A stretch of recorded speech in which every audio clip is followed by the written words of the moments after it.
So, Rebecca, I have a long list of emails that people have emailed in that I have been trying to get to with you. But every time we get into talking, we just answer like one email. But I have like, I don't know, 30 emails. So I have an idea. Okay. Which is speed round. Yeah. Yeah, like whenever one of us has the right, whenever we feel like we're trailing off, we just yell speed round and like we have to drop it and go to the next question. That's right.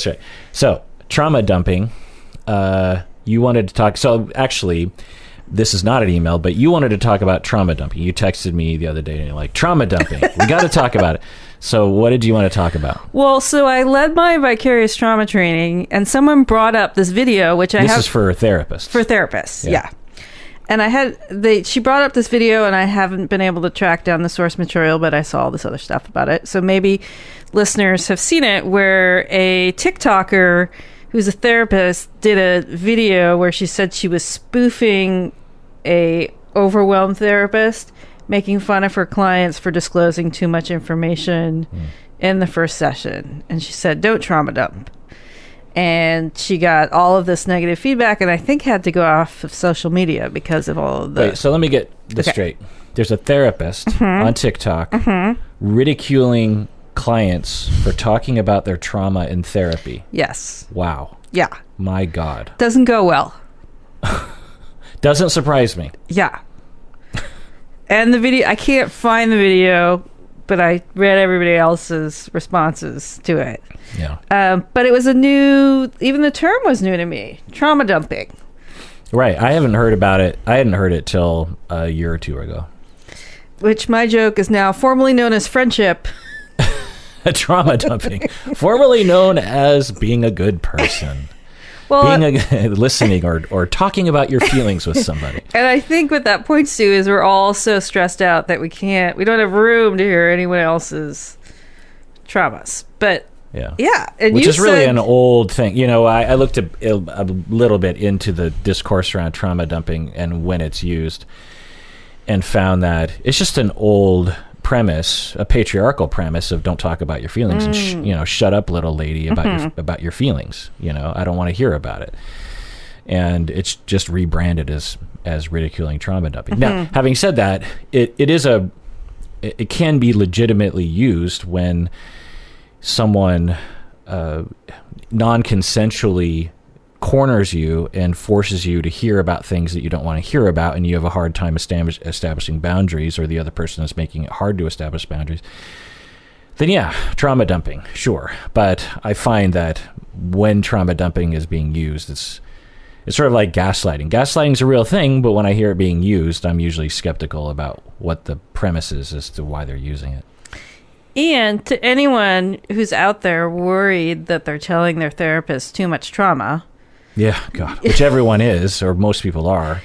I believe you can't trauma dump to your therapist. That being said, I will say to people when I think they feel like they have to tell me every single detail, or I won't believe them, or it won't seem like enough for them to be in therapy, I will say to people, hey, you don't have to tell me the whole story in one session. This isn't a race for content.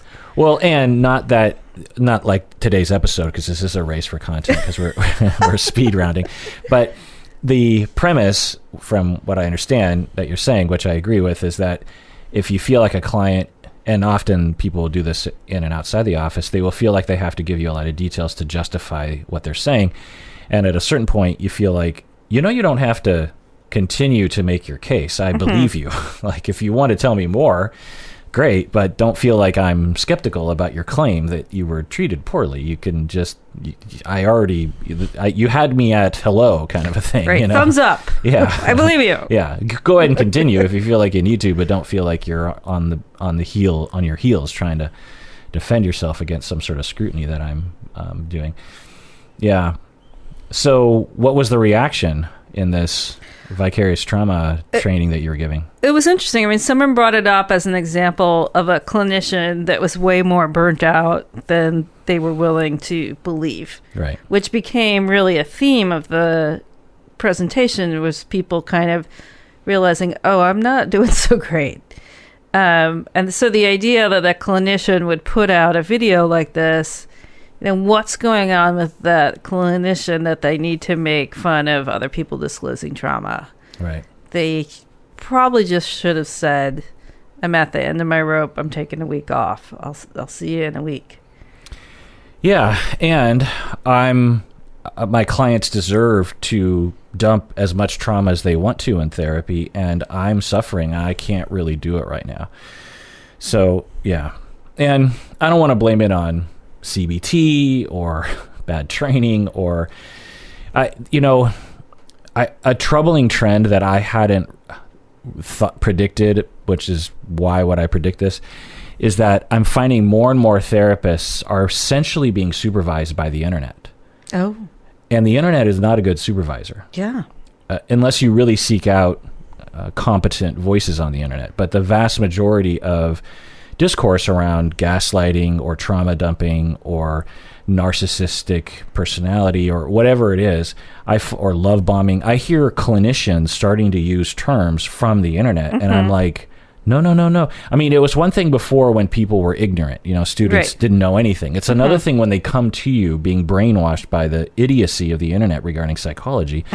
And it's concerning. And now we're seeing clinicians, I don't know if this person is a victim of that. Sounds like they are, honestly, because clinicians are just human beings, and they're going to go on TikTok. They're not going to prefer to go to a training. They're not going to prefer to go to supervision. They're going to like to spend time on TikTok, and so they're going to be influenced by the stupidity of. I mean, I've started making. I'm not going to say all TikToks are stupid, but you only have 45 seconds. I mean, come on. But I have been reacting to TikTok videos on psychology lately and putting them on YouTube. And it's astonishing, the silliness on TikTok. It's particular. Like YouTube has silliness, but TikTok, the way the algorithm works and the way that the content producers are, it promotes or encourages or something the worst of the worst of the worst when it comes to. I just did a search by psychology TikToks, just anything related to psychology. I think 1 out of 100 had some viability to it. Maybe I'm exaggerating a little bit, but a lot of it was just utter crap. Well, and people have always used terms wrong. Yeah. Like forever, 25 years ago, when I was at the beginning of my training, I was really struck how people use the term schizophrenic wrong, like schizophrenic to mean confused, or but not schizophrenic to mean command hallucinations that make me do socially unacceptable things. Yeah.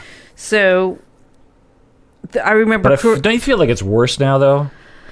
Well, I have to say the way that people use the term gaslighting is very confusing to me. Yeah, because took me a while to figure out what they were meaning by it. Because Absolutely. It seems to be gaslighting now means any behavior that I didn't like. Right, that's true, and they're also referring to something that we can all kind of get behind, which is that, but we need a different word for it because it's not gaslighting. When you're having an argument with a partner, for example, and you remember them saying something yesterday. Remember that fight we had yesterday? And you said you wanted to get a divorce. And they're like, I never said that. They're calling that gaslighting. That's not gaslighting. That's either motivated reasoning, it's lying, or they don't remember, or it's motivated remembering. Or it's marriage. Or it's marriage. That's just par for the course that people will fight about. You said, no, I didn't say that. Yes. Right. And that's gaslighting. And then the other person, so if I were... So that's not, you're saying there's a level of intentional manipulation that's not present. Right. But it's in the moment and it's very brief. But gaslighting, we understand, is something, and we've had it in the clinical literature for decades. It's involved in an abusive relationship in which someone is consciously or unconsciously or somewhere in between, consistently over time, breaking down the victim's ability to judge reality such that they can become a more easily victimized victim. And when you emerge out of that gaslighting, it takes 10, 20 years of work and therapy to believe in yourself that you are a good gauge of reality. If your partner is denying something that they said yesterday, it's not going to take you 10 years of therapy to recover from that interaction. That's not gaslighting. So anyway, speed round. Speed round. St. Patrick's Day is today. This episode will air much later than St. Patrick's Day. We're both wearing green, by the way. I accidentally wore green, honestly. Same here, but then I have my slightly green pants on, so then I put some socks that had green in it.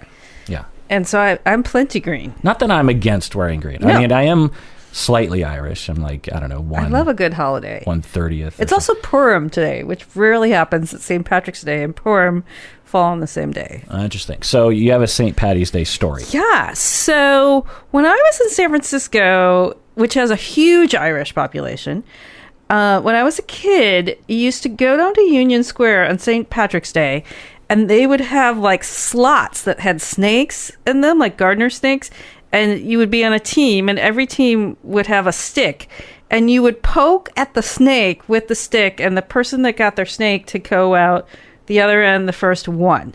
Oh. Now, I would love some San Franciscan historian to tell me when this practice ended, because this was clearly animal abuse. Yeah. And would never fly now. Yeah, essentially it's torture snake race. Yes, torture snake race for St. Patrick's Day. And and I remember, like, we were little. This is like first or second grade. We'd got on the bus, go downtown and torture a snake in a team. Yeah. And you gleefully did it, which makes you a psychopath. I think I was even I, at a young age, was concerned that there was this organized, like, you wouldn't do that with bunnies or guinea pigs. Yeah. Well, there's not a lot of sympathy for snakes. No. Yeah. And, I grew up with the feminist ideology that this was really a metaphor for chasing the witches out of Ireland or anyone different. Right. So, do you have a funny St. Patrick's Day story? I don't, but my mom took all holidays very seriously, and even St. Patty's Day I would get like a gift of some kind from my mom. And she gave me this one shirt one time that said something like, "Shut up about St. Patrick's Day, here's my green." And there was this little green dot. this like one green dot. It was a white shirt with a little green dot. Yes. I wore that shirt probably once a week for my entire high school career. I love that shirt. People would always read that. I was like, what's going on? Anyway.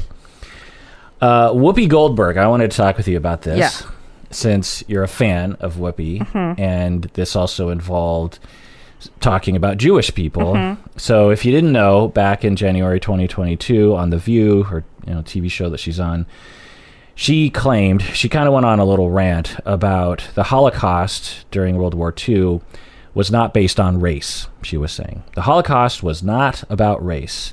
It was about man's inhumanity to man. She says, "This is white people doing it to white people. So y'all are going to fight amongst yourselves. These are two white groups of people essentially saying it can't be about race since it's two groups of white people. She says, when we talk about race, it's a different thing to me because as a black person, I think of race as something that I can see." What do you think about that, Rebecca? So all props to Whoopi, and it's hard for me to do a Whoopi speed round because I could go off for half an hour about how much she means to me and how her work in the theater and her work with comedy, her work as an actress has influenced me. Speed round, we'll stop there. I mean, what she is technically saying, and progressive Jews talk about this a lot, that we are now considered white, but we weren't always considered white. And so this idea that you could look at me and see me as a white person the same way that Europeans have hierarchy, even though they're all, quote, white, people in Spain are on the bottom. People in Romania are on the bottom. People who are in Sweden are on the top. So there is colorism in that whiteness. But at the time of the Holocaust, Jews were not considered Caucasian. Jews were considered extremely different. That being said, Jews were not the only people killed in the Holocaust. So Romani, or what's used to be known as Gypsies, Catholics, political prisoners, gays, lesbians, prostitutes, disabled people? I'm sure disabled people. Yeah. In fact, if you watch Man in the High Castle, I have. I've seen a couple episodes. In the first episode, they talk about killing disabled people as part of how the Third Reich appears in the United States. You know, our colleague was on that show. Oh, really? Yeah, McCall, our a professor at Antioch. She's an actress, and she was on that show. Yeah, it's shot here in Seattle. Yeah. Oh, it was? Yeah. Oh, I guess it's an Amazon show, right? So maybe that's why? Maybe. Yeah, I don't know. Anyways, so the Holocaust is far extending beyond, quote, race. And, here we are 90 years later before the start. I mean, the Third Reich was, ramping up this early 30s. This time 90 years ago. Yeah. And if you speak to the part of my extended family that has been through the Holocaust, 1938 is a line for them. So in America, we think about, we joined the war in 42. 42. But, the Holocaust was way progressed at that point. Right. So is Whoopi technically correct? No. Am I personally mad at her for what she said? Also no. Okay. Do you understand how other Jewish people would consider it hurtful? Yes. Why would they consider it hurtful? Because there is a section of Jews that anybody has, the only people who can talk about the Holocaust are other Jews. And any comment that doesn't put the Holocaust front and center and Jewish suffering, particularly in the Holocaust front and center, are bad. Yeah. Like it can get very intense as a defining factor. Which makes sense. I mean, after decades and still people denying that it happened when you and your relatives literally lived through it, it can feel a little wearisome over time where you're just like, okay, unless you're a Jewish person who really gets it, you don't have the right to scrutinize what's happening here, because I've had enough of decade after decade of people scrutinizing this. And so shut up, y'all. So, I get that. But what do you think Whoopi meant by saying it was not about racism? It was just about white people doing it to white people. What do you think she was trying to get at? What was her point? Do you hear me sighing into the mic? I mean, it is so complicated. So why did Hitler really go after the Polish Jews who look just like me? I mean, the historians will say it was to whip up a frenzy to gain political power so that he could rise in power.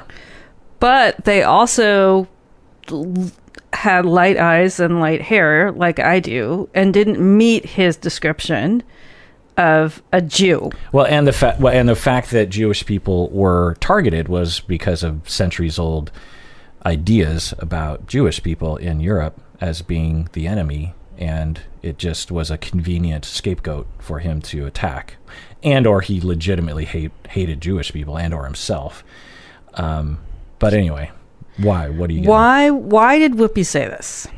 I think Whoopi said this because we don't really address racism in our society. And she, as a black woman, raising a black family, I'm sure she's financially supporting a large section of her family. She has a lot of frustrations with how white people are and how white people don't understand the plague of racism. So was slavery... I mean, slavery killed 10 times the amount of Jews that the Holocaust killed. I think, it was obviously over a longer period of time. But is she saying white people have been worse to people of color than they have to Jews? I'm not quite sure. But definitely what she's saying is, to me, I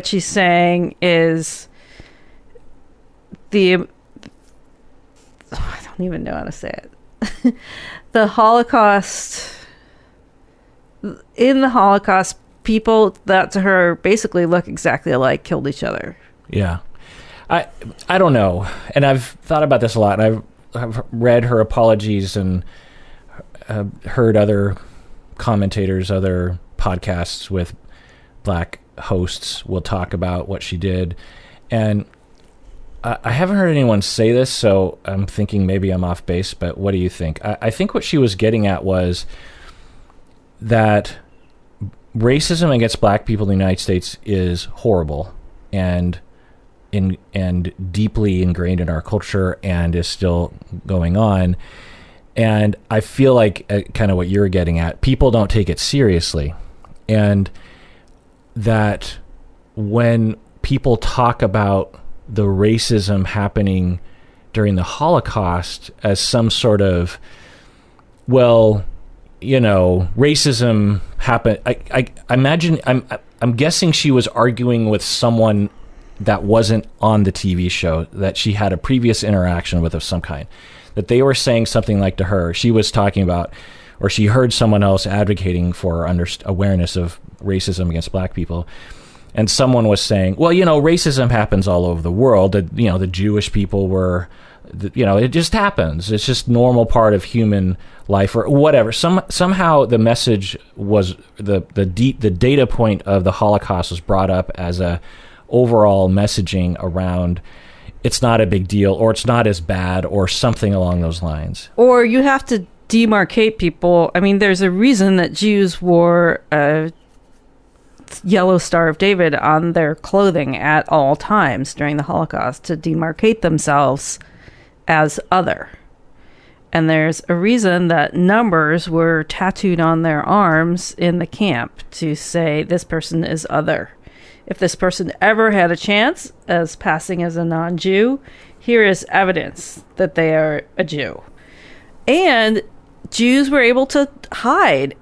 I mean, it would say Jewish on your passport, right? So people hid papers, got fake papers, and people were able to hide.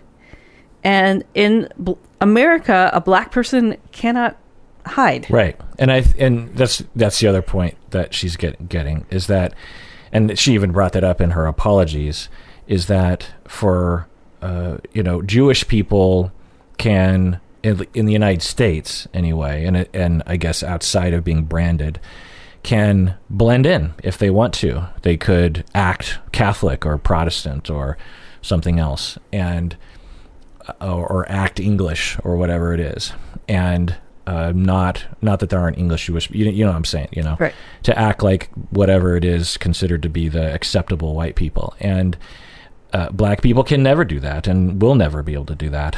And I think that's what she was trying to get at, but it just came out in this like extremely inappropriate, I'm going to say anti-Semitic way. Like there's a lot of ways she could have said that, right? There's a lot of ways she could say like, look, I don't think y'all take black racism seriously, like da da da da da. And what happened to the Jewish people in Europe during the Holocaust is also awful, but at least those people generation later could blend in the United States. Not that anti-Semitism doesn't exist in the United States. The other thing is there's a fair amount of anti-Semitism amongst people of color in the United States, including Asian Americans. So there's an old tradition of that, and how it is allowed, so to speak, or people feel like they have license to be anti-Semitic because they are a person of color. Not just specifically anti-Semitic, but the permission that some people feel like they have because they're not white, and it gives them the quote-unquote privilege to be racist or othering towards other kinds of people. And so I feel like she stepped in that, pile of doo-doo. And, and she apologized. And I don't think Whoopi Goldberg is a general anti-Semitic individual. I don't think that, but when I heard the rant, I'm like, what is she talking about? Of course it's about race. What did you think it was about? It was about race. Literally, Hitler said the German word for race. It was a racial war. It was a racial genocide. Like, what are you talking about? And yes, it is about, I guess, according to Americans' version of white people, attacking white people. But yeah, anyway. So Speed round. Let's take a break and more speed round. Okay.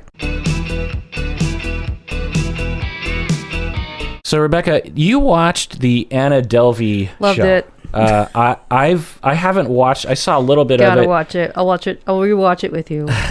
I did a deep dive about her, me and Umberto, a couple years ago when the story came out. And I listened to it to prepare to talk to you today. Oh, okay. I don't remember it that well. But what can you tell us about the TV show? Well, I would highly recommend watching it, especially if you have any thoughts about truth and lying and identity. It's really interesting. First off, she never feels that she's done anything wrong. So there's a lot of pathology going on there. But she still inspires a tremendous amount of empathy from the people around her. Mm. And it gets to a point in the show where each episode follows a major secondary character, and you see her through their eyes, and so that's really interesting. So in case people don't know, Anna Delvey was a con artist from, I believe, Eastern Europe, but claimed to be from somewhere else. She was from Russia, moved to Germany at 15, but only claimed that she was German.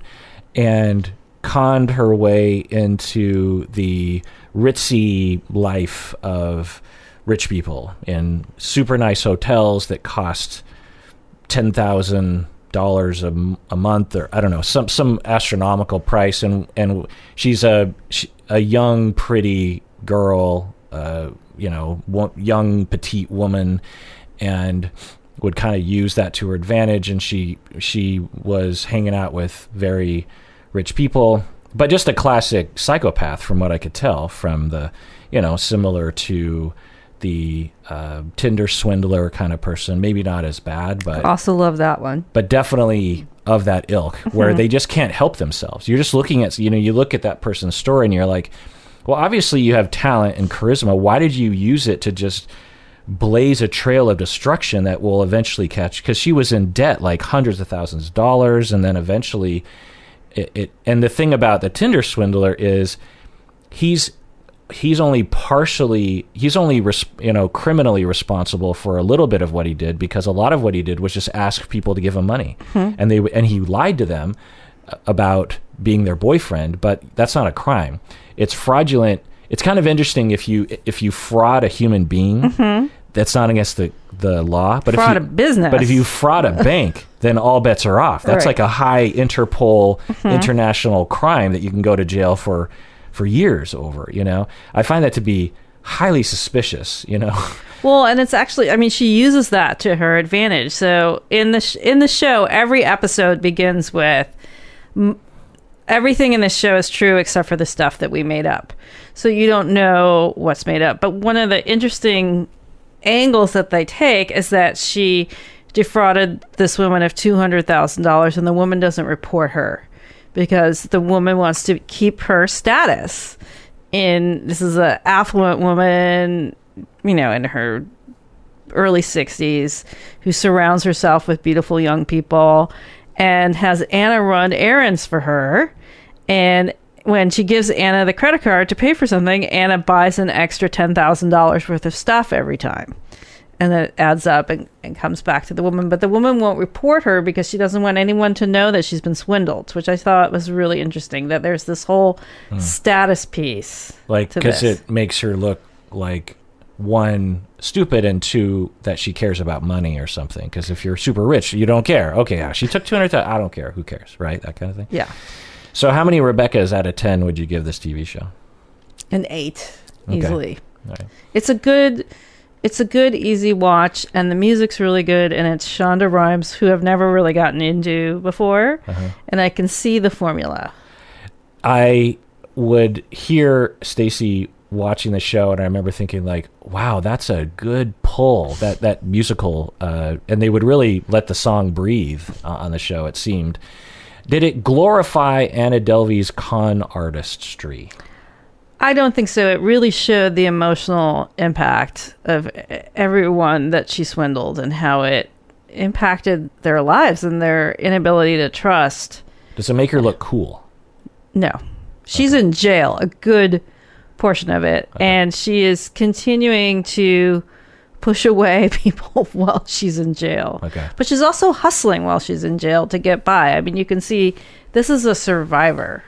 Yeah.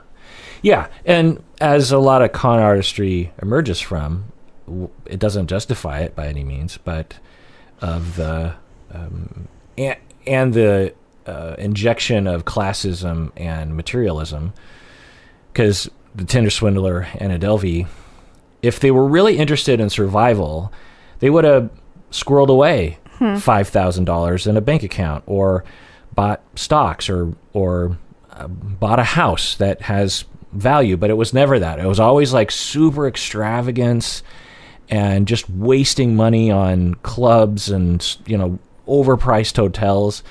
I mean, that's the thing about me. Like a mid-level hotel, the different, that's like what, $500 a night kind of a thing. An expensive hotel, $5,000. What is the difference? A living room. It's a bed. It's a toilet. It's a shower. It's maybe the concierge is a little bit more chipper when you talk to them, but a mid-level hotel, they're helpful enough, right? I just find that whereas the difference between an apartment that you rent for $500 as opposed to there's a difference. There's a difference in that. But I found hotels, I'm like, well, what do you get beyond that point? I mean, do they just you get massage the your name. feet every night or something? I think you get the name of where you're staying, and all the other people are there. And I was wondering, have you ever lived in New York? No, lived in New York? Yeah. I've never lived outside Seattle. You know that. So I didn't actually know that you've never lived outside Seattle.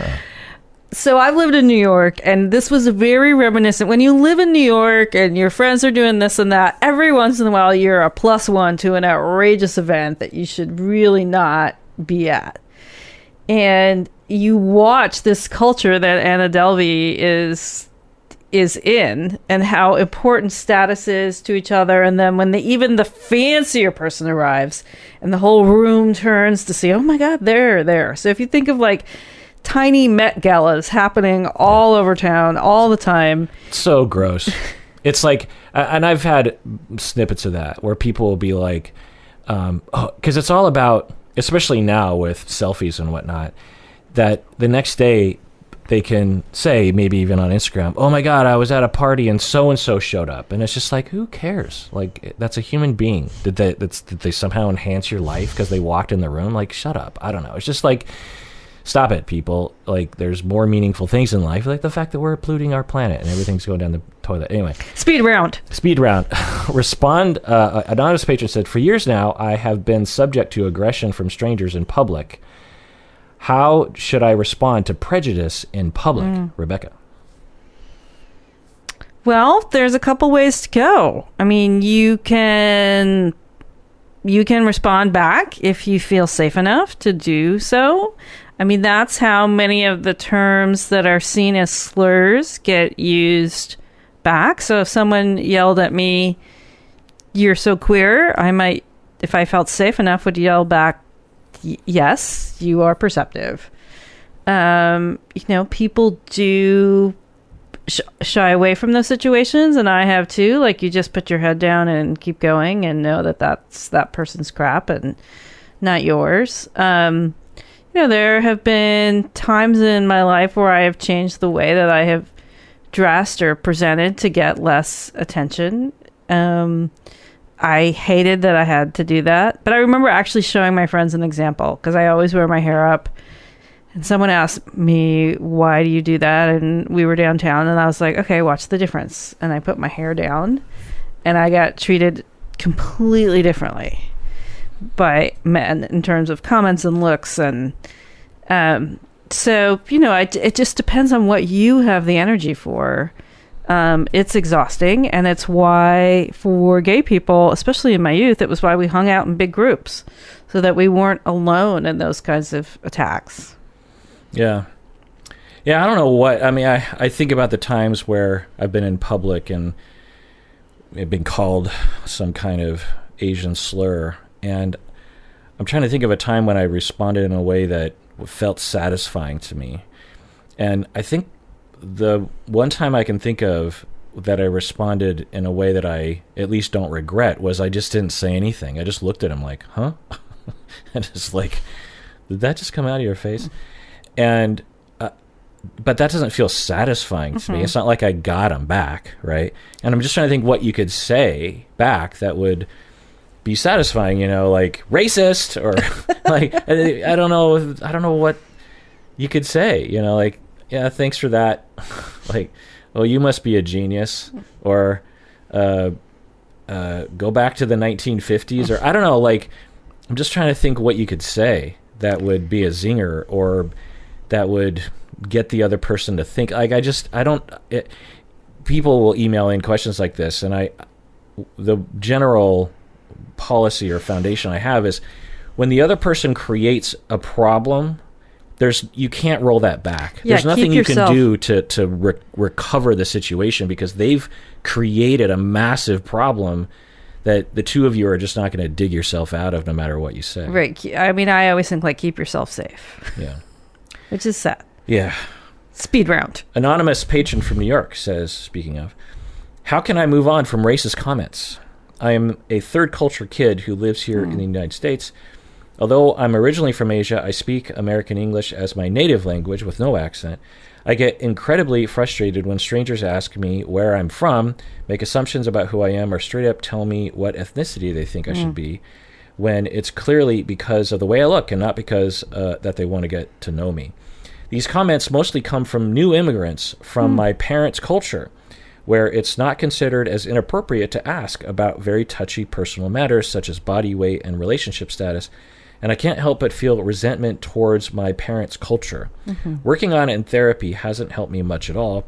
Do you have any pointers you can give? I don't think it's healthy to have a breakdown every time I get a comment like this. Rebecca, what do you think? Similar to the last one, really, I guess. Yeah. I mean, this is why people join groups that reflect themselves. So, like, this is why I both need and battle with being in Jewish groups so that I can see myself reflected and tell these kinds of stories. But also my internalized anti-Semitism comes up, and I hate the behavior of people in my own culture as well. I mean, there are definitely demarcations like that, what we were just saying earlier about the Holocaust. Like, when Jews go off about the Holocaust being the worst thing that ever happened and how their pain trumps everybody else's pain, I am flooded with shame every single time. But the way I work on that is hanging out with other Jews that have similar thoughts that I have and talking about my modern experience of Judaism in this time. So I would just say try and find other folks from your community. And this sounds very familiar to me for a client that I have who's Chinese American, and the struggles that she has with the traditional Chinese values of her parents and her American values now. And I would just say there's tons of literature out there and huge Instagram presence of people in a similar battle. Because you're code switching, you're walking between two cultures. So I would suggest, find a community in it. Yeah. The only thing I'll add to that is that just because something is from your parents' culture and it's from the home country, if you will, doesn't mean that it's not a problem. And there's a huge problem in some East Asian cultures of shaming people for their bodies, for their careers, for their relationship status.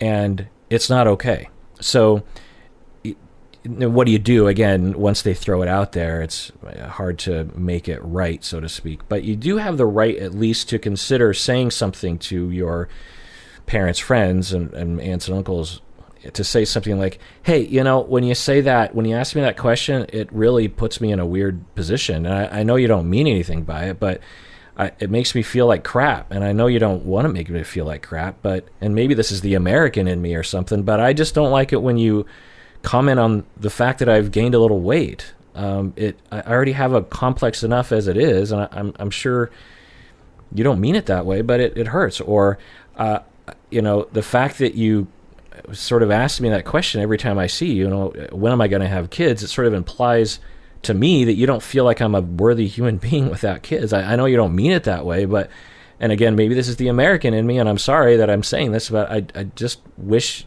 and I don't want to be disrespectful to you. I love you, and I respect you, but I just want you to know, like, it doesn't make me feel good.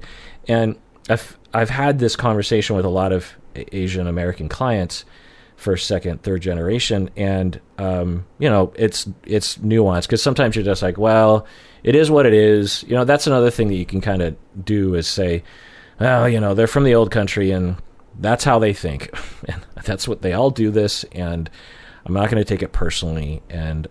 But to have a lifetime of being shamed every time, I mean, there are people that I know, Chinese people, Korean people, who literally every time they run into a certain uncle, he comments on the fact that they're fat or something like that. And it's just like, my effing God, like, just anything else you could say about me. Like, why just not? And it's totally normal just in the middle of Thanksgiving for uncle to be like, well, you look like you've gained weight. Like, and it is kind of different. It's not the same as in the United States. It's not as sensitive.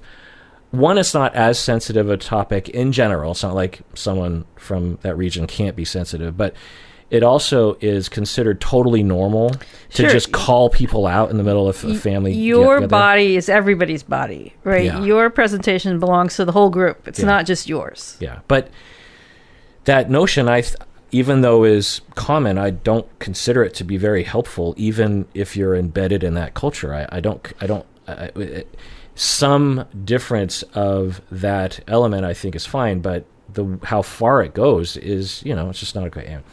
Well, and it says more about that other person than it does about you, that they can't have any other ways of thinking. And only while you were talking, I was thinking, and is there some early trauma about how having this difference really impacted you, and have you done enough work on that? And people out there, before commenting on someone else's body, think about the following premise. They already know, you idiot. Do you think it's possible that someone can gain even 2 pounds in American society and not notice it?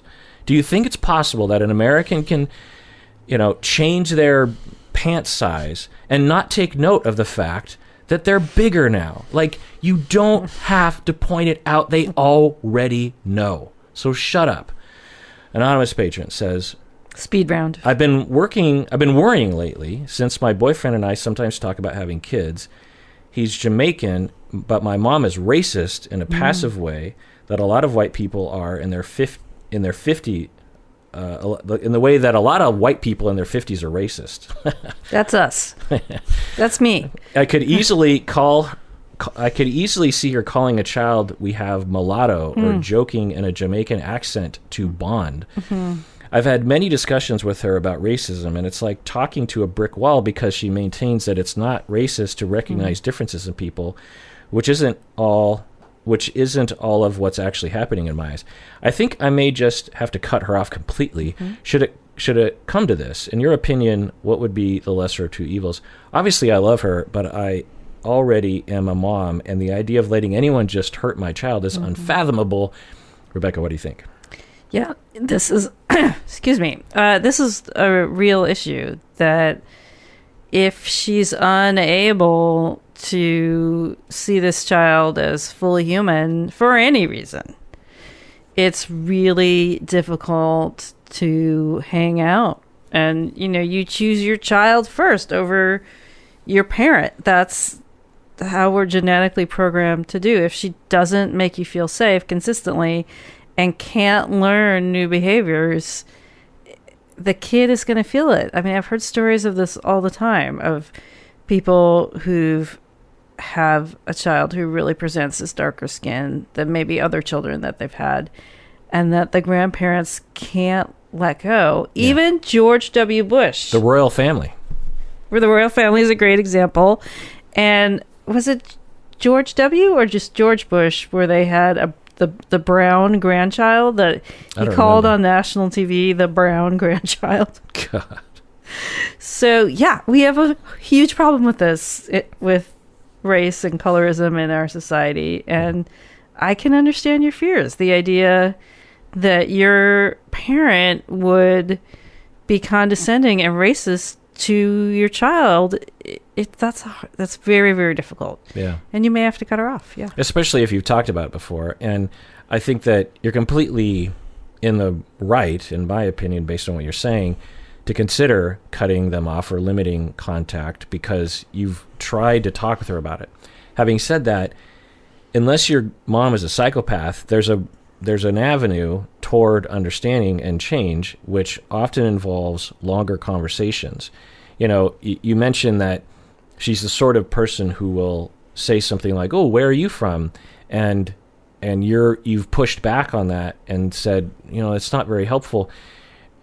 My guess is, I don't know, that you weren't very in depth in terms of why you shouldn't say something like that, which is the norm. You know, in fact, online, when particularly around Asians, because I'll watch that kind of content, someone will just be like, you know, where are you from? And then someone will say, you're not supposed to ask that. And they just don't really follow it up with why. And that's why I'm always pretty long-winded when it comes to this sort of thing, because once you understand why yourself as the aggrieved, you can explain why to the perpetrator. So when you go to your mom, you can say, so it's fine to be curious about someone's background. There's nothing racist about that. It's fine to want to know and to want to celebrate that. There's nothing racist about that. But just imagine you're walking around in America, in the United States, and there's something about you that makes you non-mainstream. You are not white, Protestant, male, da-da-da. And frequently, say 1 out of 20 white people walk up to you, not many, but 5%, walk up to you and say, where are you from?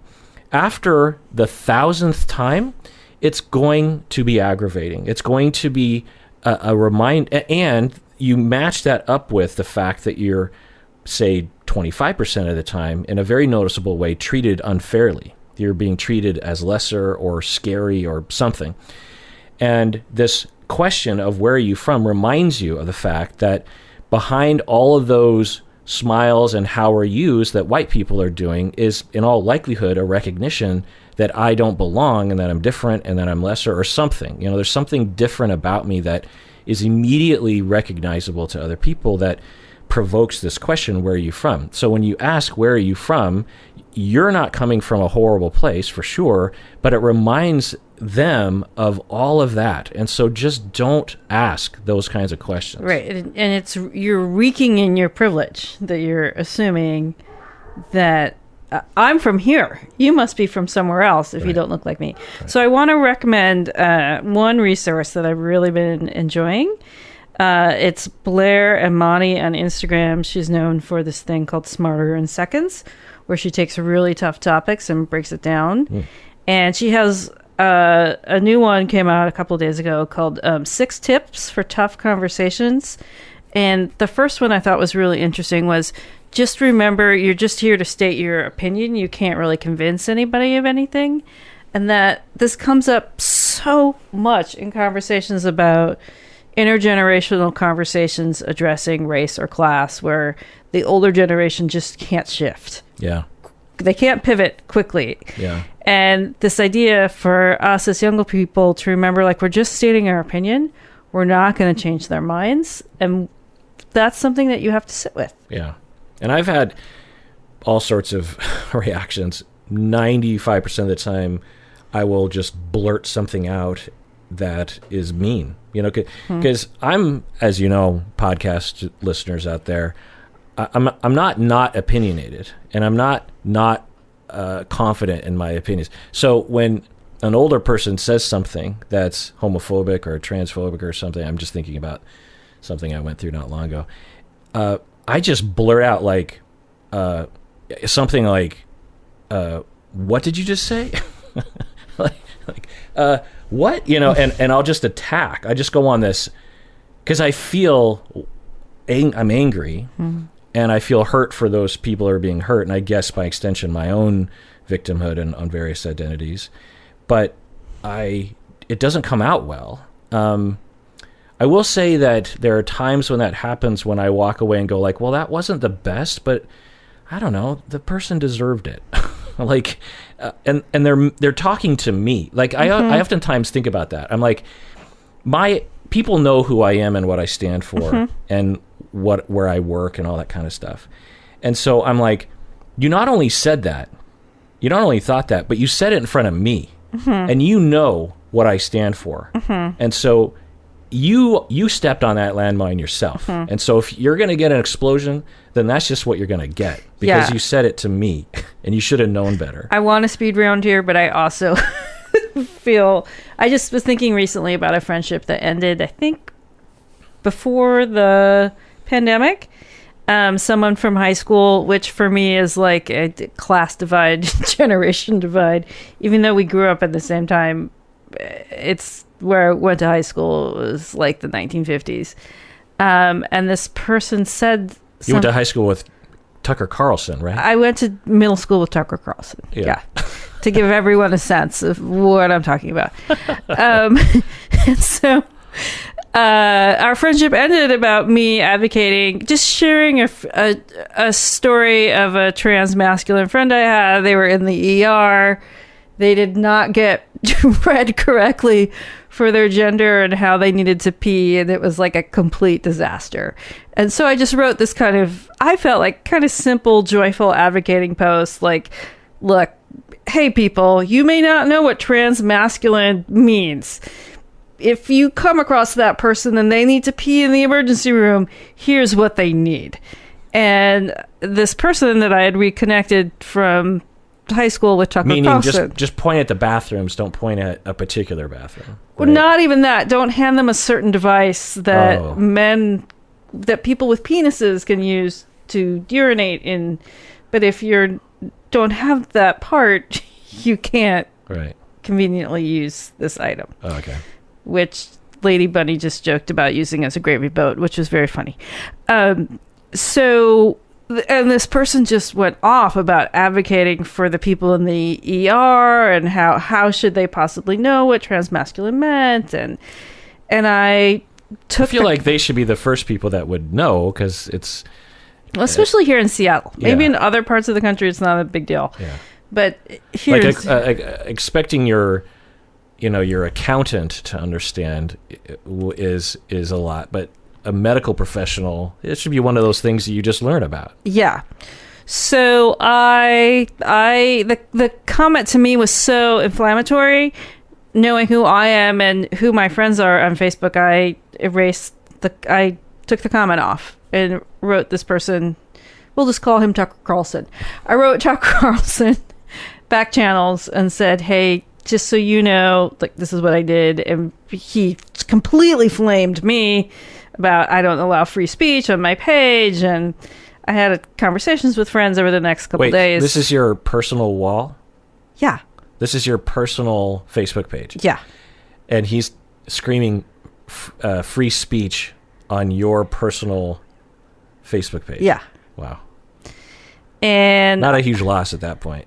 Yeah. And so our friendship ended. So anyways, I was talking to a friend about this, and she said, does he know who you are and what you do for a living? And right, that's the whole thing. Like, who do you think I am? You know, you're just going to say that in front of me? Like, what did you think I was going to say to that? Or that also I feel like my role is to protect my friends, many of whom are trans, from seeing that kind of bullshit on my page. Well, deleting a comment that's transphobic on your own personal page is completely justified. Like, anyway, speed round. The way that just a minor discord on the speed round. The way that people react, people feel even on my page, like my YouTube channel or something. Very rare. Literally once a year, I'll have to delete something because someone's just, oftentimes people will contact us and say, like, there's someone on the blank page saying blank that you got to deal with. And so we'll try to deal with it. And every once in a while, we just delete the whole thing. We're just like, this person is like not making sense, or they're obviously not here on good faith. And so let's get rid of them. And the way that they react, it's always like people feel entitled. It's like if you want to have your own website, sure. If you want to comment on your own Facebook page, if you want to create your own YouTube channel or have your own podcast, blah, blah, blah, then go for it. But your rights, you don't have the right to comment and have it be a megaphone for your ridiculousness on my page. You know what I mean? And people get real righteous about it. I'm just like, shut up, people. Anyway. But now, having said all that, with the people, the example I'm thinking about in my head where I exploded, I did later on, I don't know how much longer, but I did sit them down and actually had a long conversation and actually did explain to them what would, not necessarily that previous, but like what we were dealing with at the time. And it did change their mind because I took the time to, and I gave them the benefit of the doubt, and I even sympathize. Like, I get it. When I first heard about X, Y, and Z, I had the same thoughts you did. It just sounded weird to me. But the more I looked into it, here's the reality of it. You know, it's just, you know, you help people. Anyway, patron Thula from Norway says, or Tula, I don't know, Tula or Thula. How do I stop comparing myself to other women and people in general? Why is it that I, as a 23-year-old female, always feel so inferior to other females? I'm conventionally pretty. I have a good job as a journalist, and I have a boyfriend who says he loves me. Still, every other person's success feels like it makes me inferior to them. I know where it all stems from, but how do I change my mindset? Rebecca, what do you think? Oh, low self-esteem. Let me start over. Thula, your low self-esteem is incredibly familiar to me. As women, as femme-bodied people, we are trained from an early age to compare ourselves and feel less than others. Here are some ways that I deal with that. So one, when I'm working with clients, I talk a lot. So there's this great book called The Buddha Brain. Have we talked about it? So it talks about the neuroscience of landing on the negative, that this is actually some kind of evolutionary aspect of our brain to see the worst. And we have to train our brains to the other side. Is the idea that we evolved to do that because it served an evolutionary advantage because if something horrible happens socially or physically or, you know, environmentally, we best pay attention to that to avoid it happening in the future. Whereas if a good thing happens, then we don't, you know, it's good, reinforcement, and we can kind of remember it. But the bad incidents, like a saber-toothed tiger eating our cousin, are events that we really should not, pass over memory-wise. Yes. Yeah. But in our modern world, because we are bombarded with so much information constantly, to land on the negative. So if you think about Instagram, and, you know, I'm just scrolling through, and everybody who is 10 pounds lighter than me, you know, I'm going to have a pretty bad day. So I got to get off Instagram, or I got to fill my feed with people who are body positive, or I got to take a media Sabbath and just really take a break. And I recommend everybody really take a break from it. And then there's also building yourself from the inside out and realizing what are kind of societal constructs that have told you to look for your flaws and look for the ways that you're less than. And then this is what Bell Hooks talked about, the radical act of self-love, to love yourself for what you have. It sounds like you have an amazing life. And can you, like the Buddha Brain says, lean towards the positive whenever you can? And it's a practice. That's why they call meditation the practice. But it takes work. So when I am having a really bad day, or somebody tells me I'm not good at my job, I laughingly joke to myself, I am a monthly guest on Kirk Honda's podcast. You can't even touch that. Good luck with that. So, you know, there are so that's thought replacement. That's classic cognitive behavioral thought replacement. Yeah. I have a bad thought, and I try and teach myself to put in a good thought. Because there's a lot of ways that society would tear me down, and has torn me down. I mean, my dyslexia is another example where people said to me over and over again, you'll never succeed at anything because you can't write a grammatically correct sentence and stay in a tense that is the same all the way through the sentence. But, they couldn't imagine this world that I've created for myself where I get paid pretty well to talk for a living. And I barely have to write anything down. So it's what you're focusing on and have throughout the years to get to where you're at. Yeah, that's really beautiful. The only thing I'll add to that or expand on what you're saying is radical self-love, which I also think holds with it a bit of anger, which is, screw you guys, I'm going home and I'm going to love myself. Like the courage it takes sometimes to reject society, and I will do this sometimes, including this episode, of just getting really angry about something and of course women in general are socialized to not be angry, and that that might be part of it. I'll just speak for myself that there are times when because everyone, regardless of gender, there are ample opportunities to internalize messages to self-shame, and when I'm at my best, I am angry about it. I'm just like, screw that noise. That's stupid. Society is stupid in that way. Society can be glorious in some ways, but society is stupid in that way, and I do not regard it. It doesn't get rid of it inside of my head or my body, but it's something, it's appropriate, and it helps me it focuses me, and I reject it. I'm just like, because I feel like one of the common coping mechanism is, well, you just got to love yourself. And that's great, of course, if you can. But if you have this constant voice in your head that's been internalized, just like, you're a piece of crap, you're a piece of crap, you're a piece of crap, at some point you got to look at that voice and say, shut the F up. No, you are stupid. Your whole premise is like flawed. I argue against you. I reject you. I denounce you. You're not right. Anything that comes out of you, voice, is just ridiculous. So stop it. I feel like there's an empowerment to that. And so here's an art challenge. You've been getting some great fan art lately. Yeah, you've been seeing that on Instagram. I love it. Yeah. So people are capturing my face pretty well, actually. Yeah. So an art therapy directive I have people do is to draw the inner critic, so we can get to know it and personify it and be more likely to shut it down. And so I would challenge people to draw their inner critics and send us those images. We'd love to see them.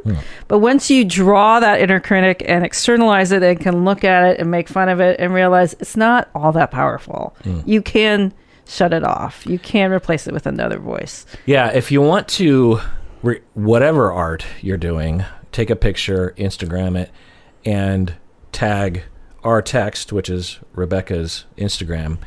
I'm guessing she would really like that. So it's just the letter R and text. Yes. How did you come up with that Instagram?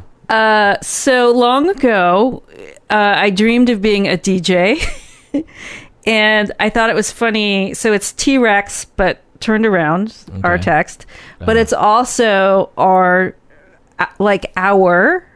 text, our words. And then also, my first name begins with an R. Right. But it was really a DJ name that I never got to use. It was going to be DJ our text. And then Instagram came out, and I thought, this is a chance for me to use that DJ name. And it's just, I like it. Yeah. Yeah. Well, I mean, it's easy to recognize. So, yeah, Rebecca is active on Instagram with her own art, and so I'm sure she'd love to see your art. All right, Rebecca, that was pretty good. In an hour, I felt like we speed round. We're only, we only got like 20% through the document, but that's okay. I love that there is a document. Yeah. And just so everyone knows, I don't see these things. Yeah. These documents are hidden from me. Yeah. And they exist only in Kirk's cyberspace. There's a Rebecca document. And everyone out there, have your own documents if you want, and take care of yourself because your inner critic isn't right.